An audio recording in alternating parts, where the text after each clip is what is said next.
பூக்குதா sir? ஆமா, பூ வந்தா கருகுது சில டைம்ல. பிளஸ் வந்து காய் வந்தாலும் இது மாரி இந்த கருப்பு மாரி அடிக்குது. இத மாதிரி கருப்புகள்.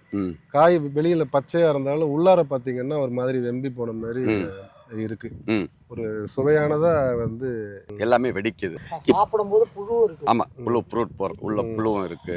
முதல் பாயிண்ட், மாஞ்செடிகளுக்கு தண்ணி கொடுக்கவே கூடாது. பிஞ்சுகள் பிடித்த பிறகுதான் வாரத்துக்கு ஒரு நாளோ 10 நாளைக்கு ஒரு நாளோ மண்ணினுடைய தன்மை கேட்டவாறு நீங்க தண்ணி கொடுக்கணும். அதுக்கப்புறம் காய் முத்தின பிறகும் நீங்க தண்ணி கொடுக்க கூடாது. அப்பதான் அந்த பழங்கள் வந்து டேஸ்டா மாறிடும். நீங்க தண்ணி வந்து முத்தின ஸ்டேஜ்ல கொடுக்கும் போது பழங்களுக்குள்ள ஃப்ரூட் போரர், அந்த பழங்கள் வந்து டேஸ்ட் இல்லாம இத மாதிரி பழங்கள் வெடிக்கிறது. இத மாதிரி அந்த மேல இது பூச்சிகளுடைய பாதிப்பும் இதுல இருக்கு, பூஞ்சலத்தினுடைய பாதிப்பும் இதுல இருக்கு. கலந்த ஒரு வியாதி தான் நம்ம இப்ப இந்த தோட்டத்துல பாக்குறோம்.